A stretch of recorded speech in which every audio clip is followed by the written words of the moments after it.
फलटण चौफेर, अचूक, परखड, सडेतोड बातम्यांचं व्यासपीठ. फलटण चौफेर या यूट्यूब न्यूज चॅनलमध्ये आपणा सर्वांचं स्वागत आहे. आपण म्हाडा लोकसभेच्या जनसामान्य माणसाच्या मनातला कौल जाणण्याकरता या ठिकाणी आज आलेलो आहे. म्हाडा लोकसभेमधल्या असणाऱ्या पश्चिम भागामध्ये म्हणजे पश्चिम भागात असणारं हे पाडेगाव गाव आणि पाडेगावकरांच्या मनामध्ये या असणाऱ्या निवडणुकीबद्दल काय भावना आहेत तर हे आपण जाणून घेऊयात. पाडेगाव आपण व्यावसायिकांना जाणून घेऊयात त्यांच्या मनामध्ये काय भावना आहेत. नमस्कार. नमस्कार. म्हाडाच्या असणाऱ्या ह्या लोकसभेच्या निवडणुकीबद्दल आपल्या भावना या दोन उमेदवार समोरासमोर आहेत तर आपल्या मनातल्या भावना काय त्याबद्दल? आपल्या मनातली भावना फलटण तालुक्यातले आपले रणजितदादा लिंबाळकर नाईक लिंबाळकरांचे हे दादांच्या पाठीमागे का? पाठीमागे तर त्यांचं कार्य चांगलं आहे आणि गोरगरिबांना सहकार्य करते ते आणि जवळचा नेता आहे माणूस हा विचार करते महत्त्वाचा हा विषय.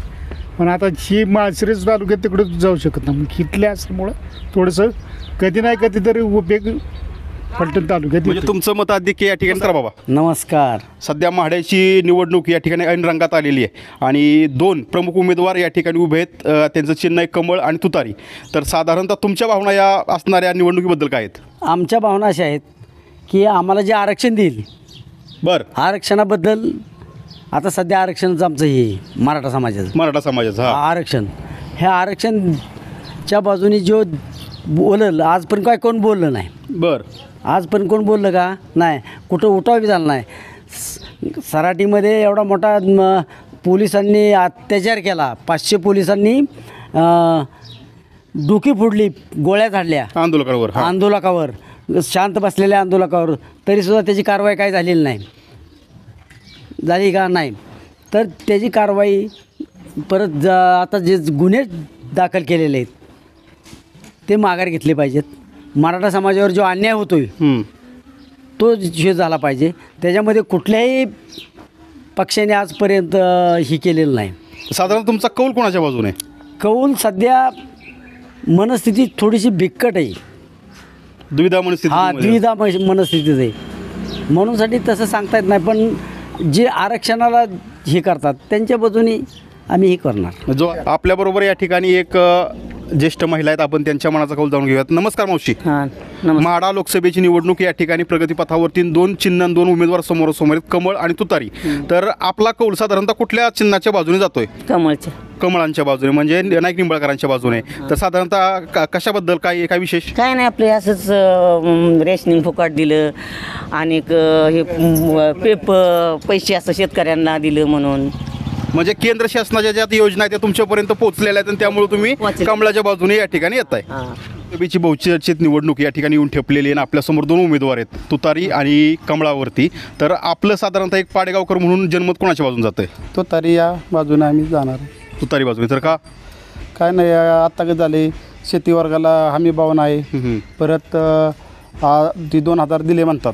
2000 रुपये देतात. GST 18% काटतात. 18% काटून मी शेतकऱ्यांना तरी ती 2000 रुपये देतात. पण ज्याला शेतीच नाही त्याला ते काहीच भेटत 6,000 नाही. ज्याला शेती नाही ना शेतकऱ्यांना मिळतात ना वार्षिक 6,000. पण ज्याला शेतीच नाही त्यांना काहीच भेटत नाही ना. म्हणजे सर्व शेतकऱ्यांनाच भेटतंय ती.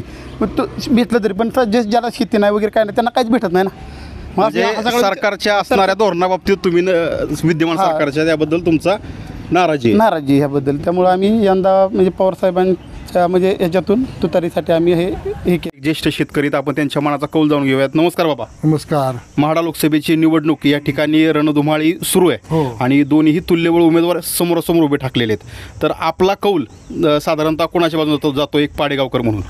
आता काय जो काम करेल तिच्या मागेच जाणार आम्ही.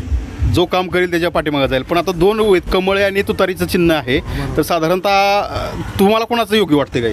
कमळ आम्हाला योग्य वाटतंय. कमळ योग्य वाटते. तर का? काय ते कामं करतात. कामं झाली ती चालली ती. तुमच्या गावामध्ये कामं कमळ चिन्हावरून झालेली आहेत? चालली ती थोडीफार झाली ती. आपल्याबरोबर या ठिकाणी काही तरुण खेळाडू आहेत. तर तरुण खेळाडूंना आपण त्यांच्या मनामध्ये असणाऱ्या या म्हाडा लोकसभेबद्दलच्या भावना आपण जाणून घेऊयात. नमस्कार दादा. नमस्कार. म्हाडा लोकसभेची निवडणूक या ठिकाणी ऐन रंगात आहे. दोन उमेदवार समोरासमोर आहेत आणि दोन चिन्ह कमळ आणि तुतारी. तर आपला साधारणतः आपल्या मनामधल्या असणाऱ्या भावना या कुठल्या चिन्हाबरोबर जात आहेत? माझ्या भावना तरी तुतारीबरोबर जात आहेत सध्या. कारण गेल्या 5 वर्षात किंवा गेल्या काही काळासाठी हा आमचा जो माढा मतदारसंघ आहे हो भाजपच्या ताब्यात आहे. जर खासदार साहेब मला नाही वाटत की गेल्या 5 वर्षात आमच्या गावात कुठं फिरकलेत म्हणून. तर त्यांना फिरकल्यामुळं मला असं वाटतं की त्यांनी वारंवार ह्या भागात येऊन ह्या भागातला आढावा घेतला पाहिजे. आमचा फलटण तालुक्यातला हा भाग कायम वंचित राहिला आहे. आमच्याकडं कोणच लक्ष देत नाही आहे. असं नाही की तुतारी लक्ष देते किंवा भाजप कमळ लक्ष देते. पण माझं म्हणणं काय की विरोध असायला पाहिजे प्रत्येक गोष्टीला. म्हणजे वर्षानुवर्षे चालत आलेल्या गोष्टी नसायला पाहिजेत. म्हणूनसाठी कोणतरी दुसरा उमेदवार आम्हाला निवडून द्यायचा आहे. आज आता आम्ही इथं खेळतो आहे, एवढ्याशा जागेत खेळतो आहे. आम्ही बऱ्याच वेळा फलटण ठिकाणी गेलो आणि आमची कायमची व्यथा मांडली की आम्हाला खेळायला ग्राउंड नाही आहे. ऊस संशोधन केंद्राच्या जागेत आम्ही खेळतो आहे, पण ऊस संशोधन केंद्र आम्हाला जागा द्यायला देखील तयार नाही आहे. आम्ही बराच वारंवार विनंती केले, त्यांच्यापाशी जाऊन विचारपूस केली, पण ती लोक काय आमच्याकडे लक्ष द्यायला तयार नाही आहेत. तसंच अजूनसुद्धा विकासाचं अजून काय प्रश्न आहे तुमच्या गावामध्ये? अजून म्हणजे काय केलं आमच्या गावासाठी त्यांनी? खासदारांची एक बैठक झाली. खासदार म्हणले की तासाला 1 कोटीचा निधी आणला. मग ते कुठं गेला आहे निधी? जर बघितलं आणि जर का निधी खर्च करण्यात बघितलं तर खासदारांनी काहीतरी 15% का 16% त्यांच्या निधीतला खर्च केला आहे. मग काय खर्च केले त्यांनी, कुठं नेमकं खर्च केले हे आम्हाला पण कळायला पाहिजे. गेल्या वर्षी मत मागायला आले त्यावेळी त्याच्यानंतर परत इथं मत मागायला झालेत. मग त्याच्यामुळं आमच्या पण काय त्यांच्याकडून इच्छा आहेत, तुमच्या अपेक्षा आहेत बरोबर. अपेक्षापूर्ती अजून तुमची झालेली नाही आहे. तीच की मग नाही झालेली. म्हणूनसाठी आम्ही असं थोडंसं न्यूट्रल आहे. ह्या वर्षी बघू, नवीन कोणाला तरी निवडून देऊन बघूया. धन्यवाद. उमेदवार आहेत, एक कमळ चिन्हावरती, दुसरा तुतारी चिन्हावरती आहे. तर साधारणतः एक पाडेगावकर म्हणून आपला कौल कुणाच्या बाजून जातोय? आपले रणजितदादा नाईक निंबाळकर यांना आपला कौल जातो आहे. कारण की त्यांनी बरेच कामं केलेली आहेत. आणि आता दुष्काळ भागात महत्त्वाचा प्रश्न म्हणजे पाण्याचा. तर आपल्याला आत्ता बऱ्याच ठिकाणी पिण्यासाठी पाणी नाही, पण आत्ता पाडेगावकरांसाठी एक आनंद म्हणजे एक पाणी. आज काय 1-2 महिन्यापूर्वी पाणी नव्हतं, तर बऱ्याच लोकांची परिस्थिती बेकार झाली ती. आता कंटिन्यू पाणी चालू असल्यामुळं एक आनंद आहे की आपल्या बाबा पाडेगावमधून पाणी चाललेलं आहे आणि ते पाण्याचा आपल्याला बी उपयोग होतो आहे. आणि दुसरी गोष्ट रस्ता. बऱ्याच ठिकाणी रस्ते नाहीत, बऱ्याच ठिकाणी रस्त्याची आत्ता अजून कामं चाललेली आहेत. आणि आत्ता पंढरपूर, आळंदी ते पंढरपूर रोड, 6 पदरी रोड, ते पण चांगल्या प्रकारे म्हणजे काम पण झालेले नाही. आणि आपल्याला देवासाठी किंवा प्रवासासाठी म्हणजे तुमच्या गावात एकंदरीत विकास विद्यमान खासदारांच्या मनाने चांगला झालेला. या ठिकाणी पाडेगावमधला एक तरुण मतदार आहे, तर त्याच्या मनामधल्या भावना आता आपण जाणून घेतोय. नमस्कार. लोकसभेची निवडणूक या ठिकाणी प्रगतीपथावरती आणि म्हाडा लोकसभेमधून असणारं तुमचा कौल कुणाच्या बाजून जातोय? लक्ष्मण हाके. नवीन एक उमेदवाराच्या बाजूने, म्हणजे दोन्ही जे उमेदवार आहेत याचा सोडून तुम्ही तिसऱ्या उमेदवाराचा निवडलाय, तर का? कारण की धनगर आरक्षणासाठी त्यांना खूप मोठं योगदान दिलेलं आहे त्यासाठी. आणि आमच्या पाडेगावमध्ये 70% धनगर समाज आहे आणि तो धनगर समाज पूर्ण लक्ष्मण हाकेच्या मागे जाईल. म्हणजे जातीच्या बळावरती आपण लक्ष्मण हाकेंच्याकडे मत जातं.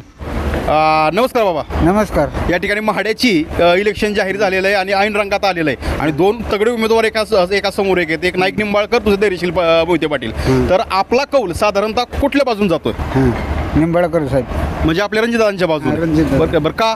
कारण रणजितदादांनी लाईटची सोय ह्याची केली, त्यामुळे ते रणजितदादा लोकांच्या मनात बसलेले आहेत. बरं, सोयीनुसार लाईटची सोयीनुसार असं आहे. धन्यवाद.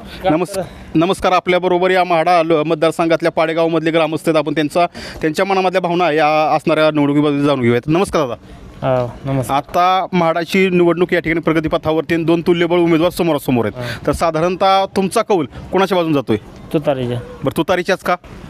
तुतारीच्यात का तर त्यांना 5 वर्षात काय आमच्यासाठी गेले, तेव्हा 5 वर्षात आमच्याकडे डोकवा पण आले नाहीत. आम्ही मस्त निवडून दिलं आमचा तालुक्याचा नेता असल्यामुळं गेल्या बारीनं.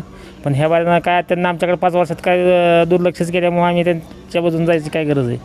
आणि समजा महत्त्वाचं म्हणजे पवारसाहेबांच्या आमचा जीव आहे, त्यामुळे पवारसाहेबांच्या बाजूनच जायची आमची पूर्ण इच्छा आहे.